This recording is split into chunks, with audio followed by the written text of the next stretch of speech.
Hello, everyone, and welcome back to another episode of Blame It on the Stars, where we give you an inside look to what's going on in the universe so you can blame your problems on the stars. It is Jade here. And it's Kara. And this week, Venus enters Capricorn, and we also have the full moon in Leo. But in case you missed it, last week, Aquarius season began.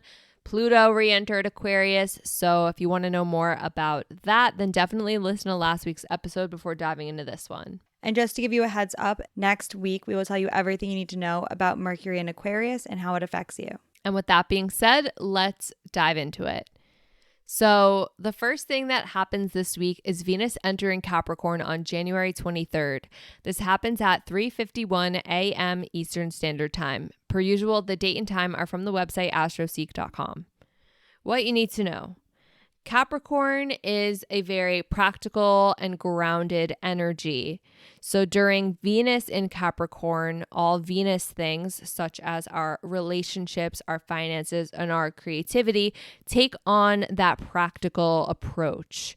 You might notice that people around you are more focused on their goals, but overall, in general, are valuing things that have long-term potential. How this affects you is you might be feeling more ambitious and achievement-oriented during this time.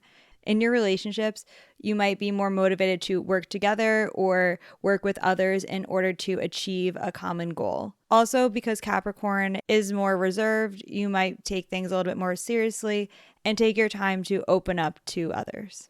So why this matters outside of the relationship aspect of things, for finances, Venus in Capricorn tends to be a really good time for budgeting and practical spending. Since I know it's still January, a lot of us are still in that New Year's resolution mindset. You might notice that you're thinking more about your finances and your long-term financial goals. This is not necessarily just quick coupon saving, but more thinking about what your long-term financial goals are and how you can work towards them. Something you might not know is that Capricorn appreciates tradition and timeless aesthetics. So when it comes to beauty and style during this time, you might be more drawn to classic designs and practical, reliable clothing. If you're wondering how long this transit lasts, Venus will enter Aquarius on February 16th at 11:05 a.m. Eastern Standard Time. So you have between January 23rd and February 16th to experience Venus in Capricorn. And per usual, certain signs will be more affected than others. The signs most affected are Capricorn, Cancer, Aries, and Libra placements. By placements, we mean Sun, Moon, Rising, Mercury, Venus, or Mars placements only. However, there are two rising signs that are more likely to find love during Venus in Capricorn, which for Cancer risings and Virgo risings, this is going to be a great Valentine's for you. Cancer rising because Venus will be in your 7th house of relationships, and Virgo rising because Venus will be in your 5th house of romance. Now, there are a few key dates you're going to want to pay attention to while Venus is in Capricorn. The first is January 28th. Venus will be sextile Saturn, but also trine Jupiter on the same day. With the sextile between Venus and Saturn, we do bring that long-term, stable-oriented energy of Saturn to all things Venus. Again, relationships, finance, and our creativity. So this is definitely a good time to be making some realistic long-term plans when it comes to those Venus themes. Throw in another positive aspect with Venus and Jupiter. There's definitely a lot of joy, happiness, and abundance. You might notice on January 28th, you're feeling really social and just more open to have fun and enjoy life. January 28th sounds like a great day if you ask me. And then on February 7th, Venus will be square the nodes and also trine Uranus. The square to the nodes can create tension or challenges when it comes to Venus-related themes. This could be a time where you have to make adjustments or different decisions, especially because the trine to Uranus is also bringing about some unexpected changes. There might be a lot going on, not necessarily all challenging, but there will be different decisions and things going on that day. And then lastly, on February 13th, Venus will sextile Neptune. This can definitely create a very creative atmosphere. You might notice that you're feeling a little bit more compassionate and empathetic as well. Since Venus is a very creative energy and Neptune is all about our imagination, these two working together definitely create a very mystical, artistic energy on this day. So the next thing that happens this week is the full moon in Leo on January 25th at 12:53 p.m. Eastern Standard Time.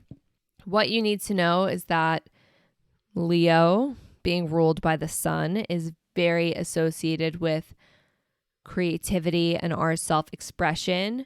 The full moon can definitely be a time where that creative energy is really amplified. And it's a great day for pursuing your passions or your hobbies or anything that brings you a sense of joy in your life. How this affects you is you're letting go of anything that's holding you back from being your true self. Leo is all about individuality and being authentic. So during this full moon, it's really a time to celebrate your strengths and accomplishments and allowing other people to see that as well. So why this matters: while full moons are really great times for releasing, and in this full moon, we're thinking about letting go of what's holding us back from being the most authentic version of ourselves, this is going to serve as a time for a good check-in with ourselves. If you notice that maybe your pride gets in the way from time to time, this is a good opportunity to work on building our self-esteem in a positive and healthy way without possibly overshadowing people or making people feel like they can't express their true selves as well. Something you might not know is that Leo is also associated with being very generous. So this full moon might inspire you to connect with others, share positive energy, and find ways to show your appreciation for the people that you care about. Certain signs will be affected more than others. Those are going to be Leo, Aquarius, Taurus, and Scorpio, personal placements. So Sun, Moon, Rising, Mercury, Venus, and or Mars. Now, there are a few aspects to this full moon that make this a little bit more interesting. The first is that the sun is square Jupiter and the moon is also square Jupiter.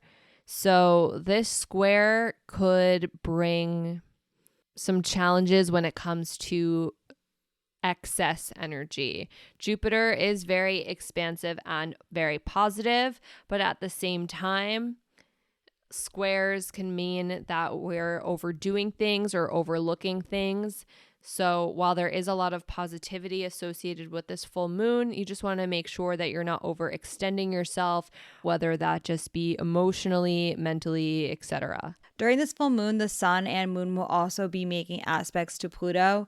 Because the sun represents the self and Pluto is all about transformation, this is going to be a period of time where you are really reflecting, looking within, and discovering new things about yourself. Because the moon is opposite Pluto as well, this can mean that there are some emotions that are coming up that need to be released during this full moon. And there is one last thing that happens this week in astrology, and that is Uranus stationing direct in Taurus on January 27th at 2:35 a.m. Eastern Standard Time. So that could be the 26th if you're on a different coast. Since Uranus tends to shake things up and is an outer planet, when it stations direct, you just might notice that there's some changes coming in regards to Taurus themes, such as our values and our finances. But at the same time, there's also potential moments for realizations or breakthroughs. On a more personal level, we are learning to embrace change and unpredictability. Even though Taurus values stability, this transit is asking us to find a balance between the things that are familiar and being able to adapt to new situations and circumstances.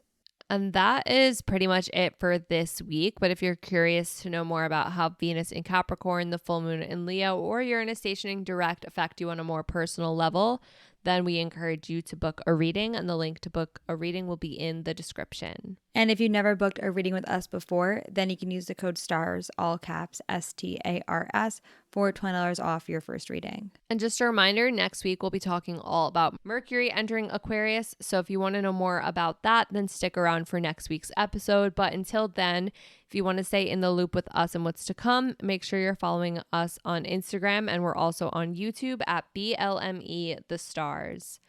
That is all for now, and we'll see you all next Monday. Bye.